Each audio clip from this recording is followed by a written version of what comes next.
queens, sisters manifesting their dreams. Get your cream by any means and beam with self-esteem. Beauty supreme and booty walk so mean. The way you fit in them jeans, you eat your cornbread and greens. Dance or a doctor, red wine or vodka. Redesign your spot and redefine your mantra. Retwist your locks and realign your chakras. Doing your squats and getting closer to God, huh? Brunching with your squad or taking a girl's trip. Adjust your crown, you God's gift to the world, sis. Celestial body, drink your water. Meditate, sun-kissed goddess, heavenly order. Levitate, tribe of Ashanti. Black girl magic, melanin popping. Whether you ratchet or lavish, whether you bougie or savage, you a gift and a treasure. You got to love a black girl getting a shift together. Black girls are getting a shift together. These black girls getting a shift together, man. These black girls are getting a shift together. These black girls getting a shift together, dog.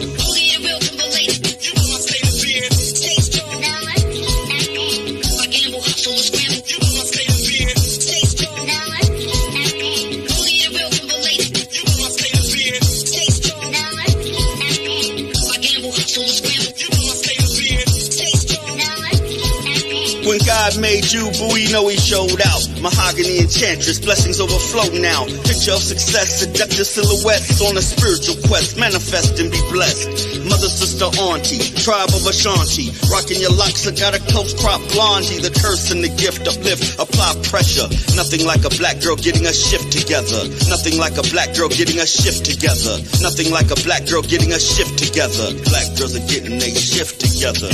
Black girls are getting a shift together, man. These black girls are getting a shift together, man. These black girls are getting a shift together.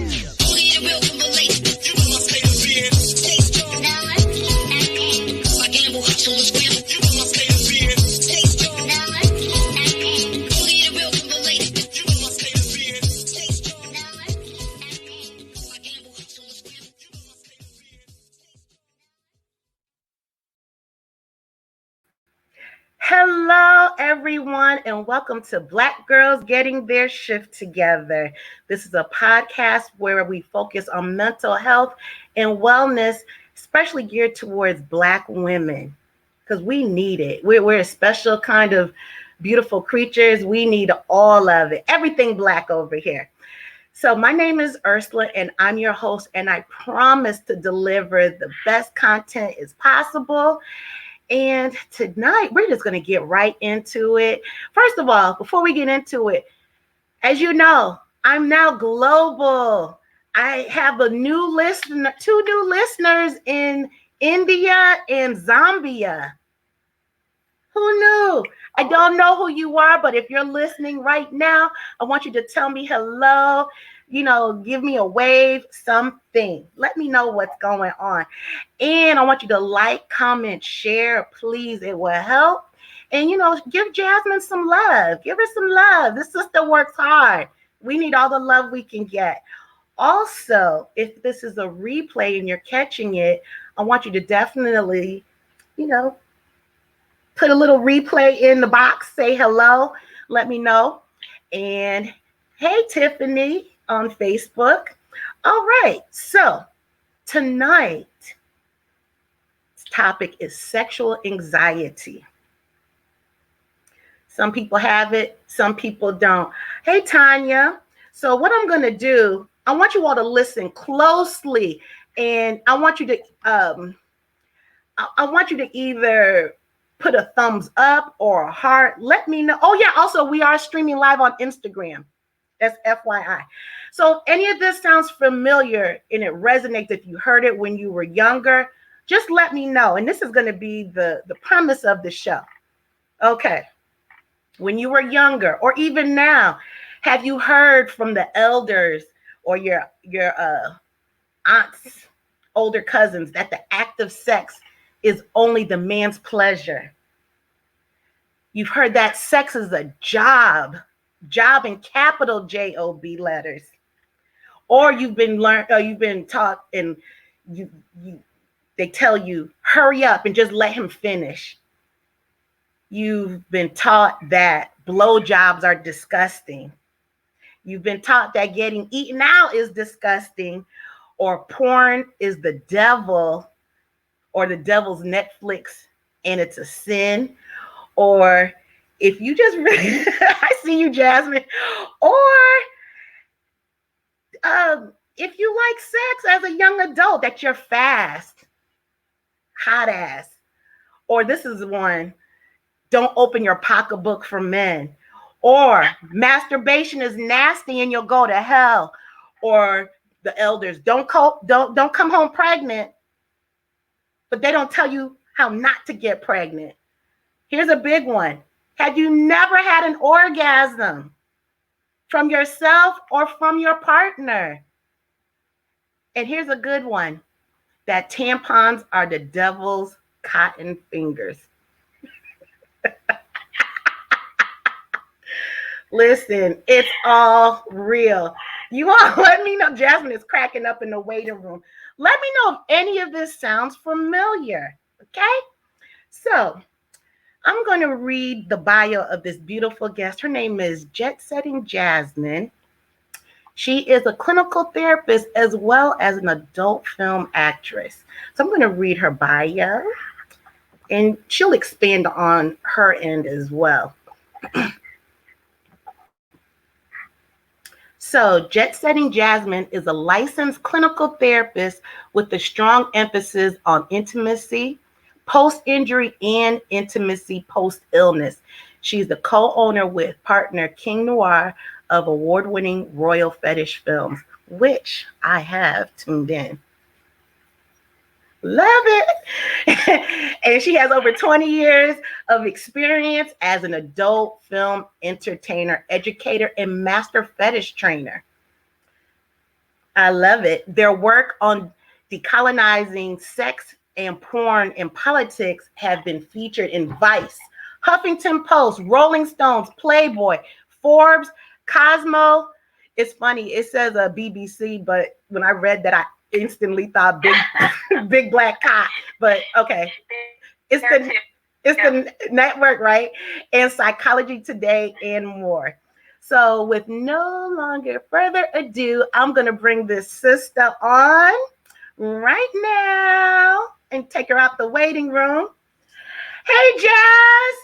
Hello. How are you? I'm doing well. I'm going to be looking at you on Instagram. Is that okay? That's perfect. Okay, awesome. Let me do this. Little audio. You all, we are simulcasting on about 18 different platforms. We're going to make it happen. Is there an echo? Can you all hear me okay? Is it okay? There's an echo on my end. So wherever my audio is coming in from, it's also coming through your mic. Okay. So I hear it back out. One of the things that I did that might help is I turned off the audio on the computer. The external, like what's coming out. So I only hear you through my phone. Thank you for telling me that. You know what? And that's why you're the master fetish person. You give direction very well. Fetish.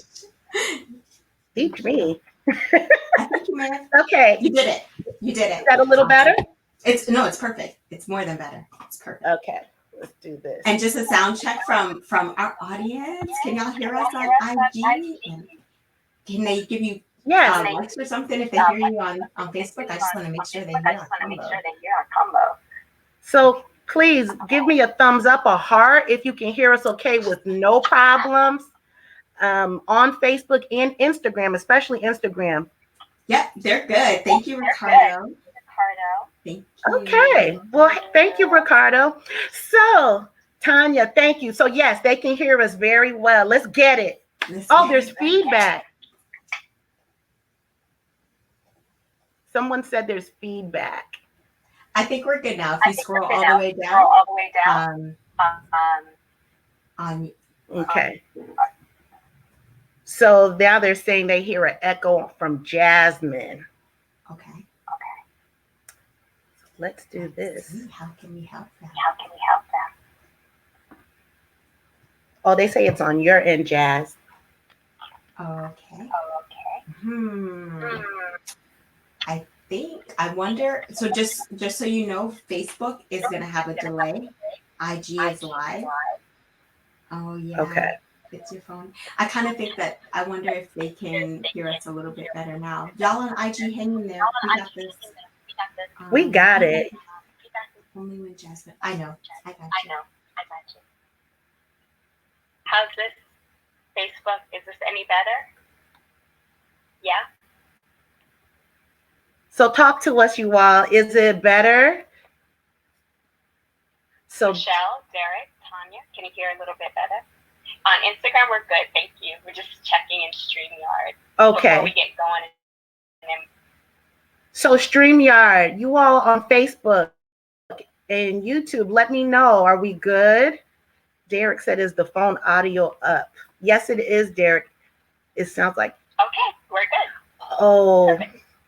you know what? I'm going to just be upfront with everyone that this is my first time going Instagram live, and Jasmine has popped my cherry. And it didn't The hurt. opportunity to. I know it didn't hurt. And we Thank should you. socially distance. Right. All right, let's get into it, sis. Let's get into it. Can you tell people what is it like on a therapist end? Like, what made you become a therapist? Actually, so I became a therapist because I was in a not the greatest situation at the time. I was in college. I was pregnant with my first child, and I really wanted to be a communications major. Okay. And when I got pregnant, I realized that more than any of those things, I wanted to. Hang on one second. I just want to teach you something about being on IG. There are trolls, as you can see. So if you want, you can hold their name down and block them forever. I sure will. Yeah, so we can have like a mature conversation. Is this the person that starts with the M that you're talking about? Mm-hmm. You're blocked, Mr. M or whatever. Forever. I've never blocked anyone before, but it feels good. Hold on. Doesn't it? Yeah, we don't have to deal with that. No. Okay, why would we? I don't know if it worked, but go. Did I get it? Yeah, we'll get them eventually. So, I decided that I wanted to school and talk to the college advisor. And they said, well, looking at your transcripts, you've taken enough classes to graduate as a sociology major. So do you want to just stay on that track? So I didn't even know that I had a really natural instinct to study people, behavior, how we socialize with each other. I was just taking classes that were of interest to me and that satisfied environments necessary. So I just stayed on that route. But what really cemented it and made me want to go back was after becoming a sociologist and realizing like that doesn't pay. Like it's really nice if somebody will put you on their research team, but it's rare that someone ever hires a sociologist straight out of school. Right. So I knew that I needed an additional degree or their skill set. And I was going through public assistance as now a young mom and trying to get back into grad school. And this social worker telling me like, well, you may not qualify for any help because you're trying to go to college and you need to get a job. And I was just like, oh, so I'm trying to get a better job. I'm trying to escape poverty. And you're telling me that, no, I should actually just do what I've been doing and not further. And it was so the most disempowering clinical that I've ever been in. And it really did touch my heart from the perspective of I knew I would be okay. Right. I'll figure it out. I'm going to figure out a way to go to school. And I'm going to figure out a way how to get this Medicaid. And I'm going to figure out a way to get all of these benefits, maybe not through you, but I'm going to figure it out. But I did not feel comfortable knowing that women were being met for mental health with the stay in your place. They don't aspire for anything. Family, better for you. Don't further your education. Just be happy you go and work that. And so that to me was so disgusting and such a turnoff, and it's the last thing that I needed to hear, but it actually changed my life because I decided like, no, I am going to dedicate a leg of my livelihood to helping individuals access mental health care. people see the like full potential of their life in some way, and like I do that in therapy, and I also get to do that as a dominatrix. So yeah, fuck that lady. I know that's right. So speaking of dominatrix, what made you want to become an adult film actress? Yeah. So a lot of that was also coming naturally too. When I look back, I realized that I've always had like a fetish for manipulating sexual situations and really pushing people's boundaries. And you know, now I have obviously learned how to do it in a professional and a safe way, but I've been toying with these dynamics as long as I've been sexually active. Right. The film star part came from, you know, I was doing these fantasy flight parties, I was doing the fetish work, I was doing a lot of live work, and the conversation always kept coming back to like Black women not seeing themselves represented in porn. Black women saying like, I would watch it, but it always looks like this, or comparing their bodies, comparing their sex to what they were seeing in porn. And I was hosting these events for women between the ages of about 25 to about 45 around that time, pole parties, divorce parties, toy parties, all the parties. These are women with expendable dollars that want to explore their sexuality. They don't see themselves represented, like we don't see ourselves properly or diversely represented in regular media. Absolutely. Now, I am not a good actress. I know good and well I could not be representing the main screen.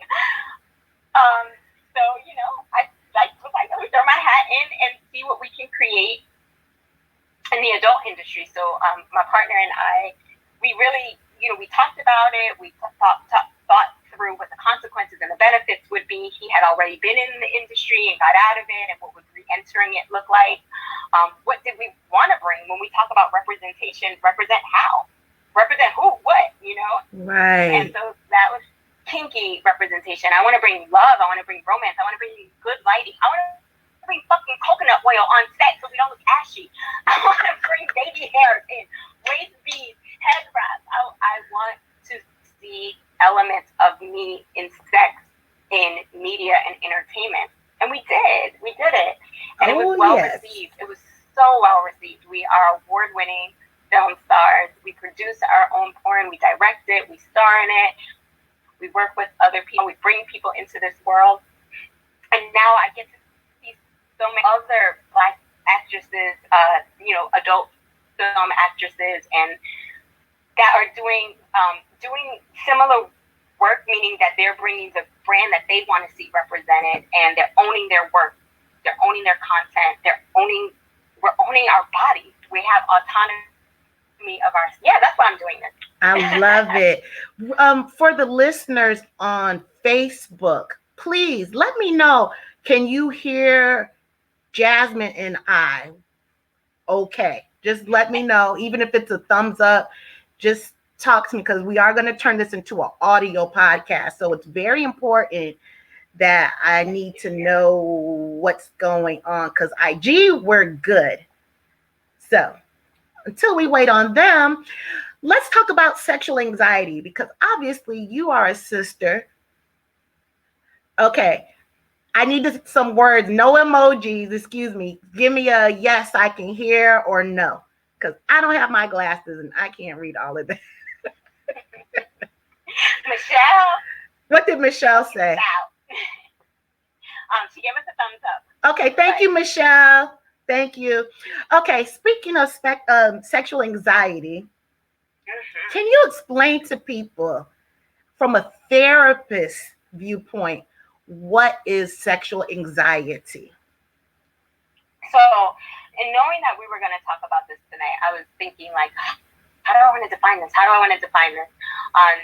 And I think it's important to use as lay terms and as lay of a description as possible, because anxiety, even non-sexual anxiety, manifests in people in very different ways. So I wanted to make sure that we didn't get too into like clinical details and things that might exclude someone from feeling well. I don't have that, so something else might be the problem. Nor did I want to put this general blanket, which the actual, it is very general, and, you know, cast everyone with sexual anxiety. So our work is, in my practice, around sexual anxiety. I look at it from two perspectives. Am anxiety outside of my sexual relationship that are on my sex.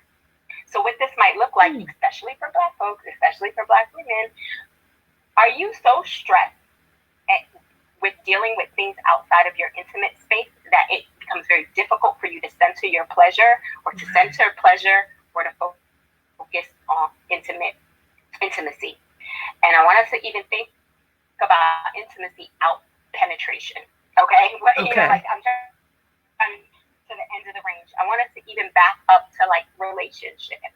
Okay. I know that when I am very stressed with work, with oppression of the society in which we live in, that I don't really want to talk with my friends as much. I don't want to engage in my partner at a deeper level because I am probably focused on being.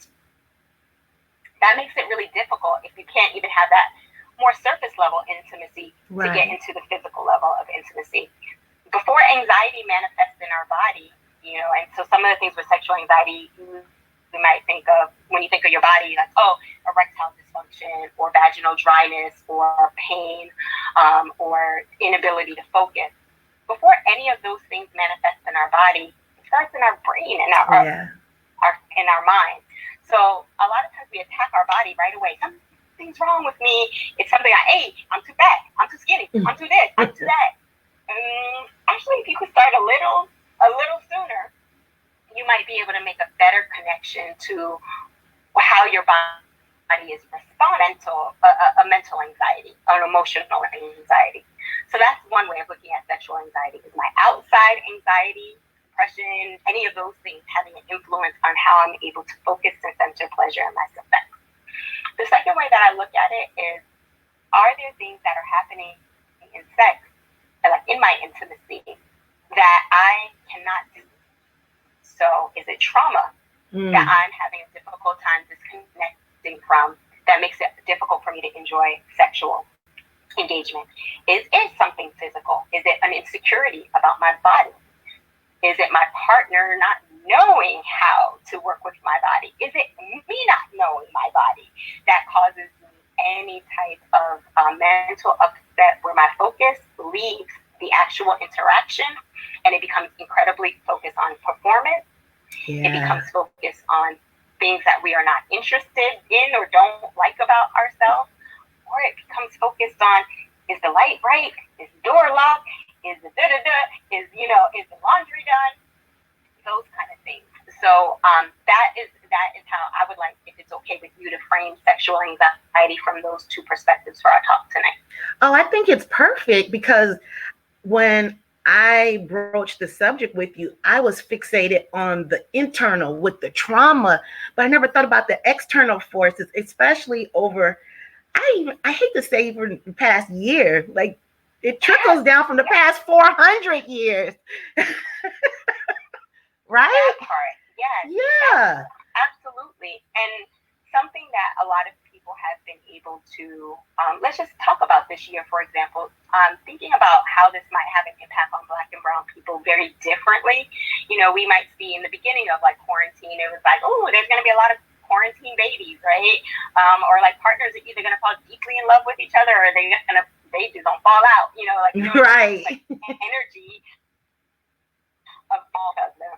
But there's intersections about our stress and intimacy that people don't always recognize, and I mean us as well. Our safety was at risk during this time in general, as we went through the uprisings of the Black Lives Matter movement this summer. Our families were dying at a higher percentage rate than anybody else in the world. Yes, ma'am. You know, these stressors don't want to like put rose petals leading to the bed, like we don't have energy for that. We need our energy to survive. Just to make it another day. Absolutely. Now that was just this year. These pressures that we deal with day to day, like you said, the last 400 years, so to speak, like we're born into stress. Yeah. Generational trauma is real. It's so real, because if you're not healed, how can you offer strength-based support to someone else? And this is, you know, the on and on. And Kay and I did a real lively discussion yesterday at McGill University talking about the ways that sometimes we look at the symptoms of something that we're experiencing, and again, we don't take it all the way back to why are these stressors here? How does, like you were saying earlier, where our sex has been dictated generally by men. Both men, if we want to just say with black men, those black men learned what was their model in America for men, white men. And that model has been violent against our bodies. Extremely. You know? So there is a extremely, and there is a anxious fear oftentimes for us to interact with anyone intimately because we have had violence against our body that actually occurred. We have had our bodies fetishized to the point that my figure, I remember being in intimate situations before I became this level of comfortable with my body where I'm like, dang, this person like, I'm black and my butt is not gonna do, like, the motherfucker saw your butt when you got off the car and went in the house, like, you know, right? You know, you know, like, and I remember finally having a word with myself and going, you have never been turned down sexually because you are not this enough, that enough, this enough. No one has ever suggested you weren't enough. That's coming from me. Mm-hmm. But then where is it really coming from? Again, I'm acting out the symptoms of a problem that is way bigger than me. It is having been told since I was born that there is a particular way that Black woman's body is supposed to look, move, shake, hop, jump, skip, cook, everything, right? And however, no matter how well it does it, there's another standard of beauty that is still always going to be better than yours. So that messaging didn't not come from me. It was programmed. You know, somebody mentioned in the comments unlearning, and so yes, I did have to take a moment of being able to decide, like, this anxiety about my body and my performance things, it's not even my own. Wow. It's been passed down to me, and I get to decide if I would like to bestow it upon the next generation or not, and I've decided not to. God bless you for that. You know, while you're talking, I'm thinking about our elders before us who passed down their generational trauma with just the word, men. Exactly. Men ain't shit. Just go on and do what you got to do. Let him, just as long as he finishes. And when I hear that, that automatically puts me in the role of it being a job. I mean, I never felt that way, but it will put somebody in the mind of it being a job, and that women cannot enjoy sex for their own. Like, we can have our own sexual pleasure. It's okay to have an orgasm with or without our partner there. It's all right. Absolutely. You're not going to go to hell. You know, something that you were saying, like, it's a job. And what do you want to do well? What do you want to do at a job? You want to perform well, right? You want to get hired again. You want to get paid for it. You want to get praised for your work. That's right. And I don't think that, you know, like, so when you are looking at it as a job, then you do get focused on that performance. And, you know, sex is not a performance unless you are a professional performer. Right. Right? So there are times when there are certain acts that I have to play out to meet the bill. You know, like, they want to see this, they want to see that, they want to see that. Okay, boom, boom, boom. We're getting paid for this, that. It is a transactional performance. Yes. Granted, enjoy it. I get to set my limits with that, but that is a performance. That is where performance anxiety should show up when I am performing. Sex that is not for a professional performer is an experience. That's it. It's just an experience. So I'm having a sexual experience. The end of this experience may be different than the last time. I want to be able to talk about this experience very differently from the one before and from the next one. We go out to eat. Remember that time we went out to eat, girl? And then you said, when? When we went to the place. Which time? The on the first of the month, or when we went back at the end, towards the end of the month? We might be differently that we want to draw ourselves back to remember, or maybe we don't want to re-experience that. If we started to think about our bedroom experience, hey, I do think something beautiful can happen. We would explore it differently.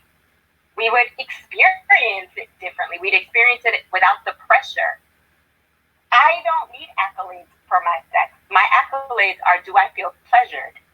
Do I feel good? Am I happy with what I offered to my partner? Right. Exactly. Ooh. Now, I want my awards in my porn stuff, in my profession. Like, that's where I want my accolades. Right. In my personal life, I want my experience. You know, and that's what also drew me to you, because when I will watch your films, I was like, what is it about this couple? Well, I didn't know that you all were a couple at the time. I was like, what is it about them? Because their films look, I don't know, there was like a connection. But I didn't know that you all were a couple. And then it just started clicking. I'm like, oh, that's why it stood out so much. It's about that connection and that performance with your partner, as you say. And also being in touch with your bodies. Yeah, absolutely. Being able to focus on what is the intention of this space. Is it to communicate with each other physically? Is it to relieve one another? Is it to just like spend time in a different way? Is it to play? I think sometimes like we think like you mentioned, if we could just ask our partners, what is the intent of sex?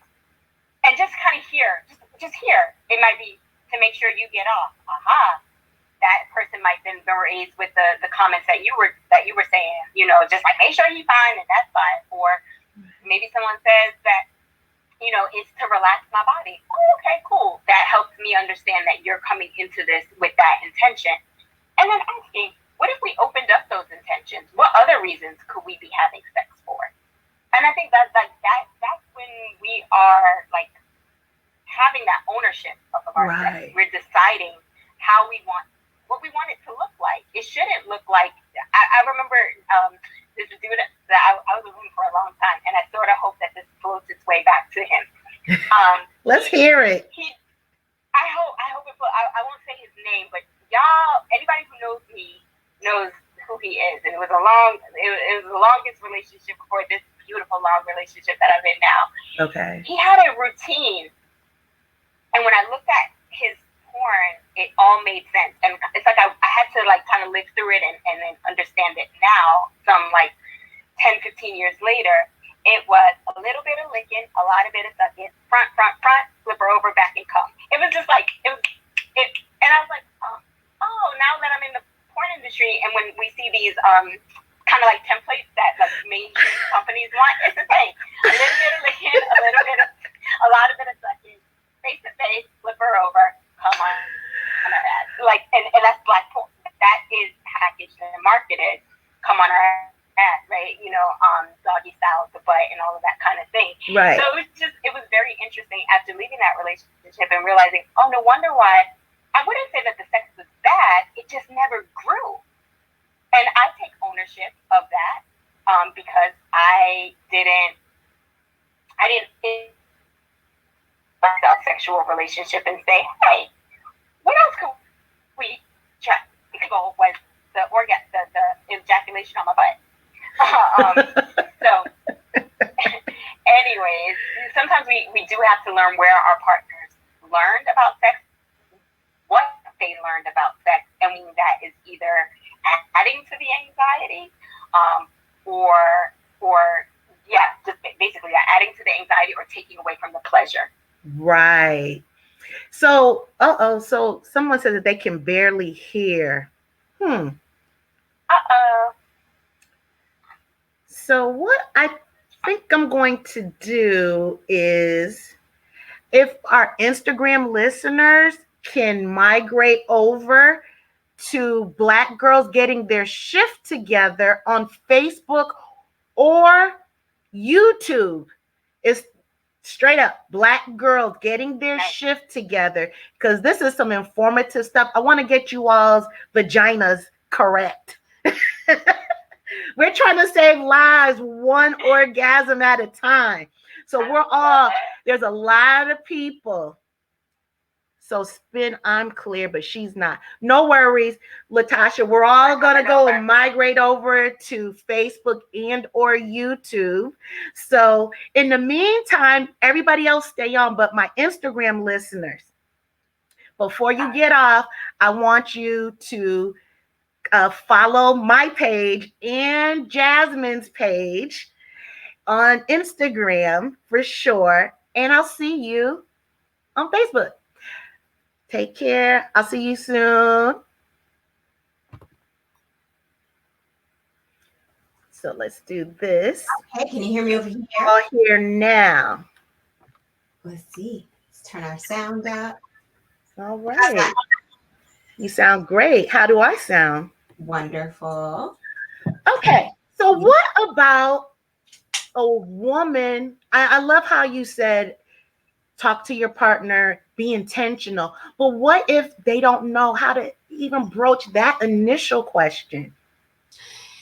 Yeah, so I don't think that some of your listeners are going to like this comment, but I'm going to go ahead and say it. If we're having a hard time communicating about sex, should we be having that sex? Ooh. Do we need to spend more time having maybe sex with ourselves? Do we need to have more hard conversations with ourselves to ask, why is it hard for me to even broach the subject about sex with somebody that I am exchanging sex with? You know, and I'll take it even out of the transaction of sex. I always like to give examples outside of sex because it's like logic. And then when sex gets in, it's like, it's, you know, like the scary thing, right? But I just want to show us how we already are doing this. Right. I think about it from a business transaction. If I can't talk about money with somebody that I'm about to go in business with, probably shouldn't do business with them. And it is it the person? Is it your lover that you are concerned they're not going to hear you out? You're going to hurt their feelings? Is it you? Does using the words I want in sex or I'm concerned in sex, like, does it get choked up in your mouth? If so, what is, like, it's not a dick. So what is it that's choking you up? You know, that was so bad. But so good. What is it that is keeping you from having this conversation? And I think that is so valuable to explore, because 9 times out of 10, that's probably the source of your anxiety. It's like, this person is not going to understand me. This person is not going to want to meet my needs, or I'm scared to have this conversation because maybe what it says about me or you. So, I mean, I use the same tactics with my children. Is that if you can't have a conversation about sex with your partner, your needs, your desires, what you want this to look like, what you hope is going to happen before, during, and after, then maybe you can, think about it a little longer. I'm not saying don't do it. I'm saying examine that. Exactly. You need to come with authenticity. That's something else. I was watching this live, and it was this man talking about how he wanted to have sex. He couldn't even say the word sex. This whole grown ass man in his 40s. What was he saying? Doing it? Huh? Do it? Was he saying doing it? He said if we have sex. And he has 3 kids. Yeah. That blew my mind. So, the authenticity really comes with it, because I believe if you do not, piggybacking on what you said, if you do not explore your wants and needs and desires, they can pick it for you, your partner, but who's to say if they may or may not have your best interest at heart? And here's the thing. If someone is picking your pleasure for you, then you're also cheating them of an experience.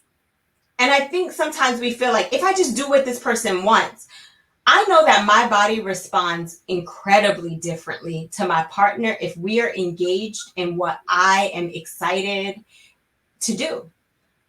And so he gets the best benefit of sex with me when I'm involved in terms of the what's going to happen here. You know? And when you say involved, not just physically, here.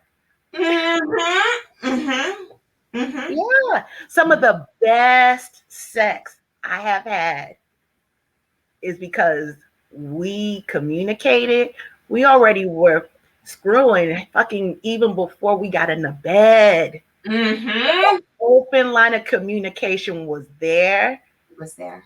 And he even asked me, well, what if I do this to you? I'm like, I didn't think it was bad or nasty. I just wasn't into it. That's all. Mm-hmm, mm-hmm, mm-hmm.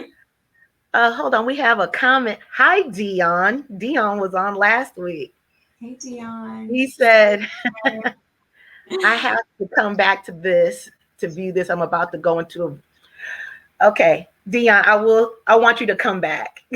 Yes, and it is a very interesting topic. So, it's just the line of communication was so open and it was fire. Oh, so good. I love that.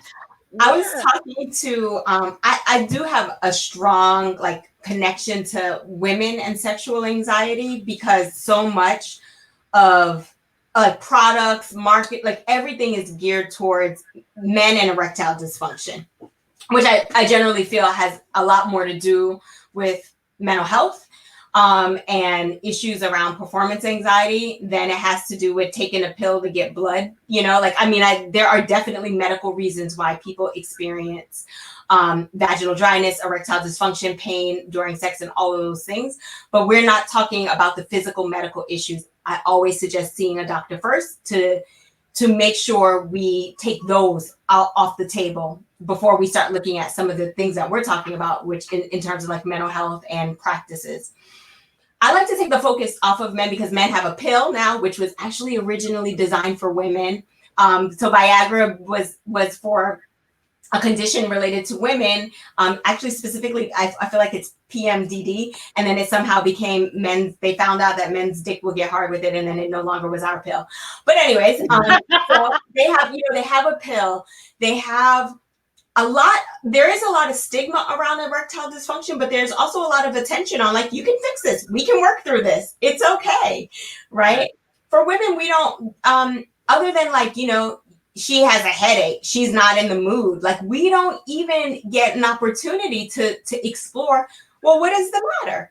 Where can we talk about these things? What does it look like on us? What does sexual anxiety look like for women?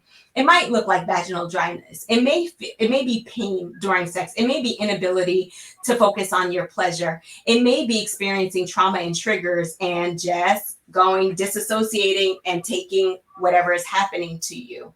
It can look like a lot of these things that don't manifest themselves in limp dick, right? So I do think that it's important for women to understand that that like always thinking about something else and not being present during sex, that is not a normal and natural state for us. That is something that has been sold to us to decenter our importance in sex. She's not there anyways, just fuck her.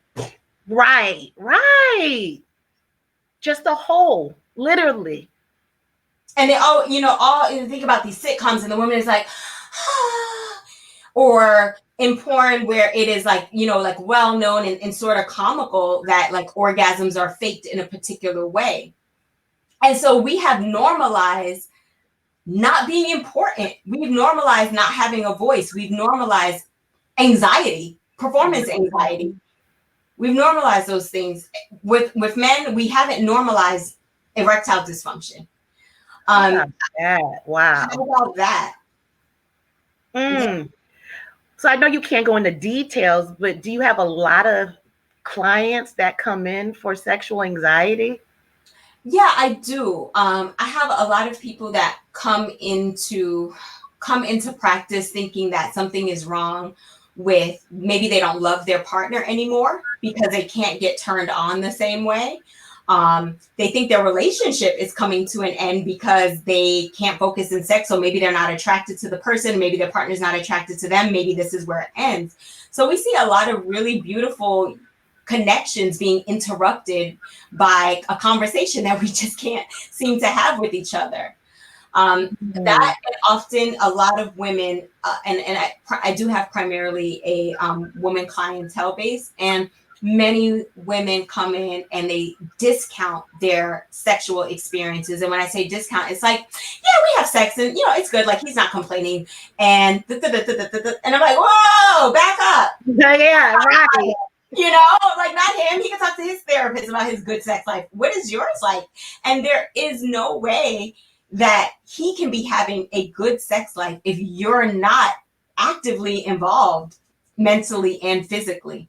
So for those people who are still operating from the premise of I'm better to other people than I am to myself, that's fine. If that's where you are, be there for right now. But just know that if you are going to center someone else, it does mean that you have to do some self-centering and some work on yourself to offer that person the best version of you. Absolutely. I always go back to the inner work and the healing and self-validating. Because if you are navigating through life, that's the more you navigate through life, and the people pleaser, I didn't even think about that till just now. That can be people pleasing also in the bed, partner pleasing, as opposed to coming together. Oh, excuse the pun. Coming together, but coming together and having a beautiful moment, whether it's freaky, raunchy, hot. It's the experience, right? It doesn't matter. Even if it's casual, right? That's the other thing, is that sometimes people are like, well, I don't have like a partner or a relationship. It's just sex. But like, it's still an experience that you should want the best out of. And what would it be for it to be the best experience for you? For some people, it is going to be that like kinky degradation. He just used me, or she just used me, threw me against the wall, like all. But if that's what you want, and you have been able to articulate that, and you're having that played out, then you're actively engaged. If you are having a different experience than your partner is having, like, it doesn't matter if that's a one-shot deal. Like, don't waste your drops on something that you're not going to get pleasure. And pleasure doesn't always mean an orgasm. I think that's important to share. It's like, it's great if you have one. It's kind of like a bonus feature. Can you explain that to the listeners? Absolutely. So we're taught through, mainstream porn that sex ends when one of the partners, usually the male, has an orgasm. So it's almost like sex isn't successful unless there is this come. And that's not necessary. Like, that is a part of the experience. But if your only focus is getting to the end, then like, you might as well just masturbate. You know how to do that much faster, right? Like, it's if we can kind of take it back a couple of notches and go, I want this whole thing to be pleasurable. And if at the end there's a bonus, awesome. But what do we want to do between here and there? Right. And so again, that focus, like, I've seen women, like, I can't make my partner come as fast as I used to. Okay. What are you doing between there and when they do come? Or male partners saying, I don't think I'm satisfying her because she doesn't come. Did she say she was dissatisfied? Did she say that was the goal of this engagement? And so that's, again, coming with these intentions. Right. Intentions and authenticity. Like, babe, it's okay. I didn't come. I'm good. Let's hug and squeeze each other. It still can go on. Absolutely. I love for my partner and I, we might start in the morning and we don't have time because I got to get down, do other things. He's got to get to work. And then we continue in the evening or even another day. Like, it's okay. It doesn't, it's the experience. Kind of like, again, going back to eating out, like, do you really have to get the same thing every time? Like, you can start with dessert sometimes you skip dessert depending on where you are in your life. Were you full when you started? Maybe you don't need the whole, like, just kind of taking, like, looking at our preferences and how we interface with other things can give us that variety that we don't seem to think that we have and can have in sex. And that is one of the things that I love about fetish and kink. It has really broadened my perspective about how many other ways there are to engage with intimacy that don't necessarily have to look like that routine, that template that I was talking about. Right. So, question, can you be promiscuous and have sexual anxiety? Absolutely. No. Yeah. So one of the things with anxiety, oftentimes people kind of envision that. One, we talked about the physical, and then we also talked about we talked about the physical, and then we talked about how it manifests in the body. Usually when people think of anxiety, they think of like rapid thoughts, heart beating, sweating. Another way that we have anxiety is shutting down. Shutting down. What does that look like? It can look catatonic. It can look quiet. It can look off to space, trying to connect with a happier time or place. It can look like watching the clock and just waiting for it to be over. It can be focused on that end. Hurry up and come. Hurry up and come. Did I do my job? Did I do my job? Am I going to get my praise? Remember, I'm just doing a job. People have casual sex all the time because they don't oftentimes have the words to say, no, thank you. I'd rather have a longer conversation. Or I actually want to keep this conversation that we have going. I'm feeling really hot and turned on about the sapiosexual of this. I'm not ready to be touched. Oftentimes we do that same template. Girl meets boy, goes on date, makes a connection, goes back home, pretends that she doesn't do this every time. We've been socialized with how to even have dates, you know what I mean? Or how to engage with someone in that, where we don't even insert the part where we talk about, like, would we like to have sex? We kind of go like, I was just going with the flow, you know? And so a lot of times we are repeating these same anxious cycles where we might be excited about connecting with someone physically. And then we get into that situation where we are face to face, we're having sex, and I'm unable to articulate that I hate this position. Yeah, so that doesn't work for me. Right. In order for me to endure that position, I have to shut down. That disassociation. Mm-hmm. Oh. And that is, if you look up anxiety without even the sexual part, that is definitely a part of anxiety. It is disassociating. And we do see that happen. I love to engage my partners with senses. You know, do you like how I smell? Do you like how I feel? What are you looking at right now down there? What do you know, and that's keeping them present. It's also keeping me grounded. Yes. But that's actively engaging in sex, and it is centering the experience, not when is it going to be over. Mm-hmm. So yes, you can be promiscuous, but just doing that same routine of getting excited and then not having the tools to get through it in a pleasure-centered way, therefore either shutting down or overthinking the situation and then trying it again. Maybe it'll be different with another partner. Maybe it'll be different. And it's like, oh, no. Common denominator is you. Yep. It always goes back to you, that self-work, that inner work, the self-awareness, and also being present. While you're talking, I'm hearing that sex can also be have mindfulness sex. Absolutely. Yes. Those are mindfulness techniques all the way. And it doesn't matter if it's a one, and this is a tool. If you have a partner that does either disassociate, shut down, or has a hard time engaging, or if you yourself have these issues and you want to make sure that you are being as present as you possibly can be. In porn, we talk about what's happening. Give yourself a narrative. I like it when I can feel your foot touching my foot. I love being that close to you. Oh, I can still smell dinner on your breath. I love how savage we're being right now, right? So we're literally talking about what we're experiencing, and that allows us to stay engaged. When we can hear our own voice and we can hear our partner responding to our voice, we may then be empowered to say one more thing, like, I really like that. Can you stay right there? But we have to start practicing somewhere. You're not going to just fly out the gate from going like, I check out and I go somewhere else to sex, to all of a sudden I'm giving instructions.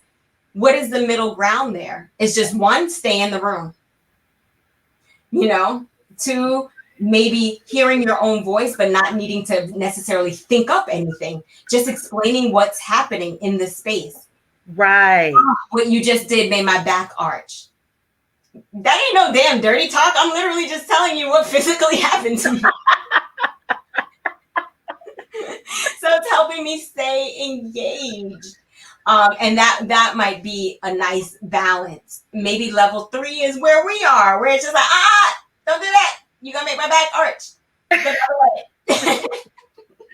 I'm very quick to say when something does not feel good and what it does feel good. Absolutely, because you want more of it. It's positive reinforcement. It really is. It really is. So I like to tell people, like, use your words. If sex is adult play, use the exact same rules we use in kid play in adult play. Use your words. Would you like someone to do something different? Use your words. You know? It's play. You know what? I love that. I believe the overall, what I'm getting from this conversation, what you just said, use your words. Communication. Yeah. And being able to figure out what those words are. I do, I know both of us from the life coach perspective, therapist perspective, this is the kind of work that we do. It doesn't happen in an hour. It doesn't happen over, social media, but sitting with our clients and helping them understand what is it that what is the benefit of your sex that you're having right now? What kind of pleasure are you getting from it? What kind of pleasure are you putting into it? How do you know that you have had pleasure-centered sex, or that you are showing up and staying grounded in sex? What are ways that we can help you stay grounded? Now, would you like to invite your partner into a session? Can we help you facilitate a conversation? Like, this is the kind of work that we do because we were not taught. We were not taught these tools. And the places, our sex education from our parents and our school systems have basically told us shame and abstinence generally. And guilt. Guilt, exactly. And then when we look to where our next best option was sex entertainment, that was designed by our oppressors. So we're really not going to see ways that we should be pleased or centered or grounded in sex. And thankfully, I'm going to give myself props to my company for trying to change that paradigm, but we're just one company. You know what I'm saying? The porn industry is large. So knowing that we have either not been taught or we've been miseducated, it's okay for us to chop off the ego and get the help that you need. Right. I love that part. Yeah. Let go of the ego. And if you feel that the trauma that you've experienced way back when, it's okay to go and get help. Part of a Black girl getting her shift together is, once again, that self-awareness. Mm-hmm. And okay, I'm cringing every time my partner touches me. I love him, but I cannot take it. I'm just going to go disassociate. That's still, we do have a question. Do you think, someone asked, do you think role playing would help? Yeah, absolutely. I'll answer that. This isn't Ursula as the life coach. This is Ursula. That's a hard yes. It is. Yeah, role play is amazing. One of the ways that I am not, I don't get into characters and roles and cosplay as much as I probably would like to. Maybe that's something that I'm saving and storing up. But I realized I was using my hair as a form of role play. like I change up the color or my weave or, whatever the style. And I'd be like, oh, she's bubbly. Oh, she's edgy, And so I would kind of bring that energy in, and that sometimes will help like shake some of the nerves if you have like this alter ego to support you through something that might be a little uncomfortable. So yeah, I love the idea. And then role play allows you to say things in a character's voice that maybe you don't feel quite comfortable saying. And that's okay. I think that we have to be able to use whatever tools we have while we're working on ourselves. We don't have to go on this 10-year hiatus to find self. It's like, no, you can still be enjoying sex and intimacy while you are improving upon, the best version of you at this moment. Jasmine, I have so many more questions to ask. You don't have to answer now. It would be nice. I would love for you to come back. You are a gem. Yes. Oh, that would be awesome. I can't read this now, but while we've been on, my phone has been popping. It's just been vibrating. So, excuse the pun. I should have put it between my legs, right? Yes, you should have. But yeah, I would love for you to come back. I know your schedule is so busy, but as Black women, we're so powerful. And I want us to know that there is power in the pussy too. So much power. Oh, it is. And sex is healthy and it's natural. But I believe we've been learned that we've been taught, that it's okay, like if a little boy plays with themselves, oh boy, stop. But let it be a female. We are whores and she's a hot ass, and it all comes with it. And there goes that toxic shame and guilt when we have a vagina. It's there. Why wouldn't we touch it? I touch my hair. Why leave that off limits? It's, again, that autonomy of self. If you own all of you, then you get to make those decisions. If you choose to give decision making to someone else, like, 400 years of oppression, as long as it's your choice, that's the biggest thing for me. It's like, if it's your choice to live by those morals and those values and those ethics and those behaviors around sex and sexuality, let that be your choice. I think it's important for us to know that it hasn't been our choice and we do have options. We do. So I know, and I'm so happy you said you would come back. I do have some questions from some of the listeners, and I've gone through them. So they are they are very respectful, but people were so interested on you being the unicorn that you are, being an adult film actress in several porn movies, and they're good. If you all don't be embarrassed, go to Pornhub just for the teasers. But if you really want to support Black business, even watching porn is supporting Black business. Can you tell them the name of your company? Yes, it is royalfetishxxx.com. And I put it in the show notes. So there is a link already for people to click on it, and it goes to everything. Let me give you a couple of questions before we get off, if you do not mind, because I know you are a busy mommy. When was the first time you saw porn? I had to be around 7 or 8. My older cousins were watching it in like our we had a family house, and the girl cousins and we were like tagging each other to go run and look behind the couch, and then run back and tag the other girl in, run, look. And yeah, it was it was very traumatizing when seeing those kind of acts without any context. So it is important for us to help our children understand in an appropriate way, without exposing them to adult content, that adults play differently than children do, because they will see. Right. I'm gonna tell you real quick. When I was a young girl and I got my period, and I told my mom, you know what she said to me? Now that you have your period, she was doing this. She's like, you make sure he wears a raincoat.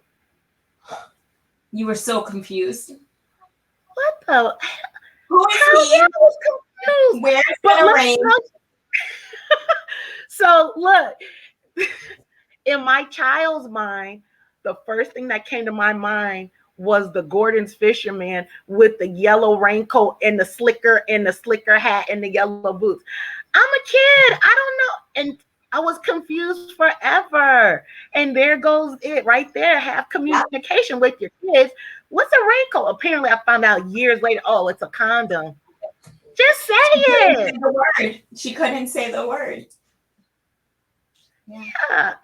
You know what's a pet peeve of mine? When people name their vagina and saying like the pocketbook and what was another one? It's just bullshit. Yeah. Mm-hmm. Okay, here's another question, and let's see. What do your friends and family think of your chosen career in the porn industry? Or do they know? So everybody in my family is well aware. My my children, and I have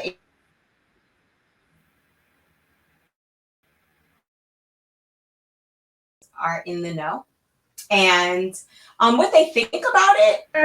Oh no. Tell me, can you see me? Now I can. Okay, cool.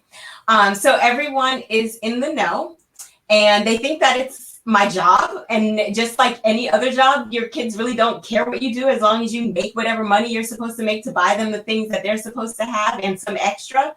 Like, they're generally good. They just want that PlayStation at the end of the day. Okay, next question. My kids are very. They're very what?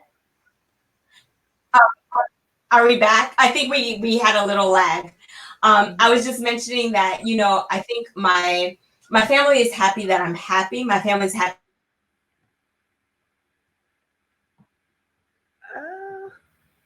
Come with me being able to work for myself, that come with me being able to autonomize and monetize my body. But it was never up for, give me 1 second. It was never up for decision making. It was up for, I'm sharing this with you for awareness. Mm-hmm. I'm sharing this with you because I never want anyone else to tell you, but I am not asking for permission. I am the queen of this and will do what I need to do. I will keep you safe. I will provide for you. I will uplift my motherly duties, but I will not live my life as if I was only born to be your mother. I love it. Strong boundaries and expectations with my family. I am a member of individual, and I have to meet my own life goals and my own needs, and I will represent this family and this tribe well, doing what I want to do. I love it. Okay, I will save the other questions for later because I know it's time to wrap it up. Can you hear me okay? And I gathered, we're getting choppy now, but I gather we're going to save those questions for the next time we get together. Next time. But I have my own questions. Ooh. I want you to choose. Yes, ma'am. Choose a number between 1 and 4. 3. Great. I have 11 questions to ask you. This is a rapid fire part right now, girl. Okay, real quick. What's your favorite sexual position? Missionary. Why? Eye contact, deeper. Okay. Well, that answered the next question. I was going to ask you, which position makes you come fastest? Missionary. Okay. Dom, sub, or switch?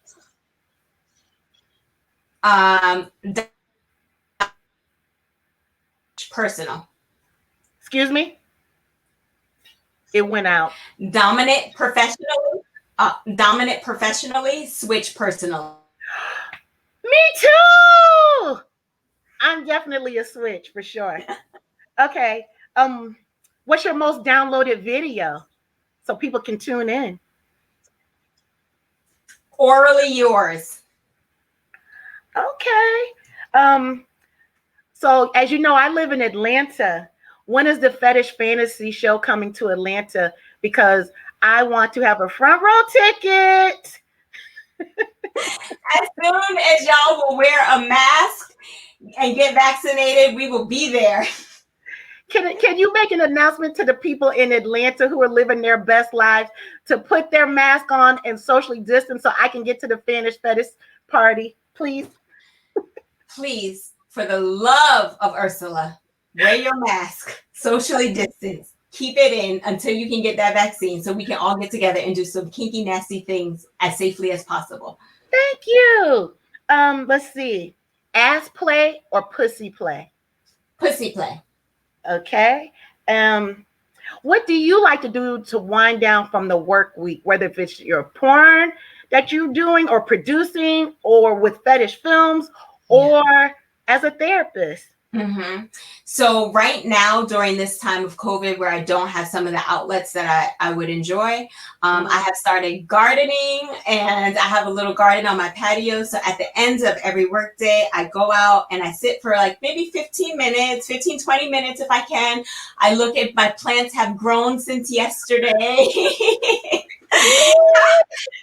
I check the soil. I have plants right there and also my garden. And usually King and I, we sit down and we disconnect from the kids and work for a couple of minutes just to check in with each other on, how do we feel? So we just kind of do a feelings check and not like, how do I feel about you? Just like, how you feeling? How was your day today? And we treat it the same way we would if it was a work day and we were coming in from different cities and meeting up like we used to, but instead we're coming from different levels of the house and meeting in the garden. I love it. I started a quarantine garden as well on my balcony. Oh, you gotta send me pictures. I will. It's my safe place, my haven, and I do a lot of meditation out there. It's everything. Let's see. What turns you on the most? That's a good one. Right now, let me see. Right now, what turns me on the most? A good hustle. I am like definitely with the stereotypic aspect of like that provider, So I love a brain that is like thinking of business ventures or just thinking about like the long term of ways that we're not going to have to worry. So whether it's a new romantic partner or my long term partner, I love a good hustle. I love it. Okay, so when now you're at work at Fetish Films. Mm-hmm. Do they suggest when a woman, not the man, when a woman gets ready to come, to make the pretty come face, or is it just whatever you look like? Yeah, so with our films, we don't have any expectations that our performers will perform anything other than how they feel that day. Go through pre-filming, like this is what we would like to see happen. This is the concept. And we renegotiate that the day of, because what you might have said a week or two ago when we were planning might feel a little bit differently in your body. Yeah, you may have gotten your period. You may be, all the things, right? All the things. And so we renegotiate, and we never when we create scenes, we don't rest our investment on there has to be a cum shot, there has to be an orgasm, it needs to look this way. We rest our investment on if the performers are comfortable and they're having a good sexual experience, it will be a valuable piece of content. So when we talk about chemistry that you see in our film, when you talk about connection, it is because we are not being forced to do anything other than how our body is going to naturally respond to the scenario that we've placed ourselves in. And so our films are very authentic in that way. We don't come. If it doesn't happen, it doesn't happen. But again, like that's our personal feelings also about sex, is that the sex happened. The orgasm, like maybe you saw it, maybe you didn't. Maybe it was that good orgasm when you just saw me go and then get back into sex. It doesn't need an announcement or a subtitle. You saw something, experience that was hopefully beautiful to you. That's that authentic cum. Yes. You know? Mhm. Can you explain the artistic cream pie? Ooh, well, that's different to different people. The art of it is really it's like the beauty's in the eye of the beholder, right? So for some people, it is seeing the ejaculation of the male performer come out and drip out of the female performer, or it could be male to male, just ass. It could be dripping out of the ass. Sometimes it's a mixing of the juices. That one person's come and the other person's come. Some people like to see it smeared all over. So the art is, however creative you like to see that ejaculate is going to, like, you're going to find your tribe. And so people will be like, I love how you kept the camera there and we were able to see every little drip out. It's like, okay, I didn't know that was art, but yeah, I'm with it. And Two more questions. What is your biggest challenge as a therapist? My biggest challenge as a therapist is, my clients are awesome. They come to me very appropriately. I think one of the things is setting a boundary. When you're not in my therapy setting, I'm not your therapist. Mm-hmm. So that's it. I'm not your therapist. Sometimes I feel like when I ask someone how their day is, they like try to get that session. And it's like, that's not how therapy works. You're just, it's just like talking with an engineer. They're not going to build a bridge. Like, they're just. Yeah, I get it. I'm in the dental field, and when I would go to the gym, and if I would have just put braces on someone, and hey, Ursula, see right here. No, let me get on this treadmill. No, Yeah. I'm off the clock. Yeah. Mm-hmm. And for work-life balance. Exactly. I love that work-life balance. Mm-hmm. And the last question is question/statement. So I'm not ready to actually be on porn, but are you all hiring for fluff girls? Oh, I love that. Funny thing that you said that. It sounds like you are looking for a behind the scenes experience. So that sounds like a whole scene within itself that doesn't need to be filmed. But let me tell you about my thoughts about fluff girls. One is that was definitely a thing, and can still be. My take to male performers that need fluffers is, you are a professional. Either come with your fluffer, or come with your solution to your issue.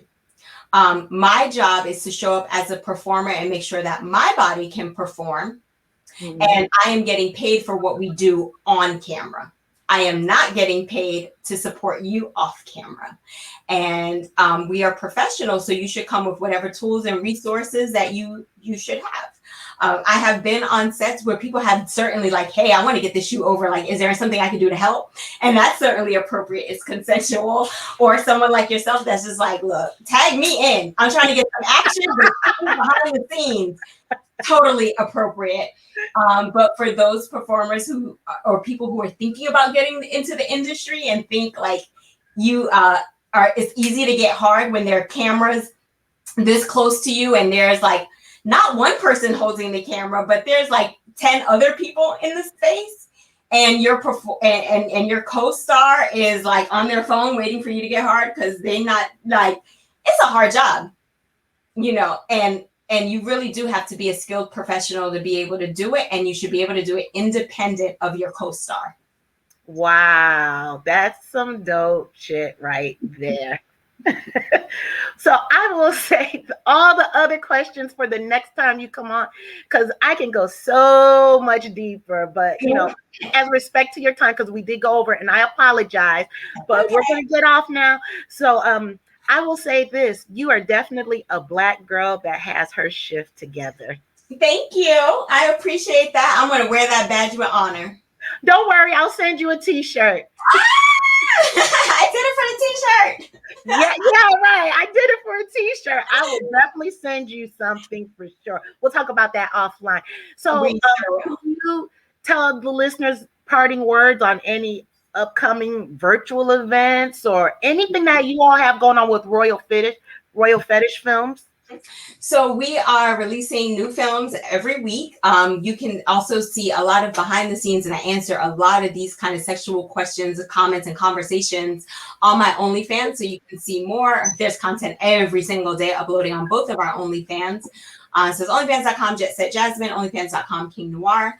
And just stay up for updates on jetsettingjasmine.com. Please follow me on all social media. There's always some fun webinar or shoot that we're doing. We're doing a lot of virtual shoots, and we have some cool socially distanced BDSM scenes that are on kink.com. So please check those out and look at ways that y'all can keep safe and still be kinky. And also just examples of how fun things that you could even do with your partner in your own space to draw out sex a little further and have more of an experience than a performance. So I hope you enjoy what we have to share. I love it. And they can also catch you on Netflix.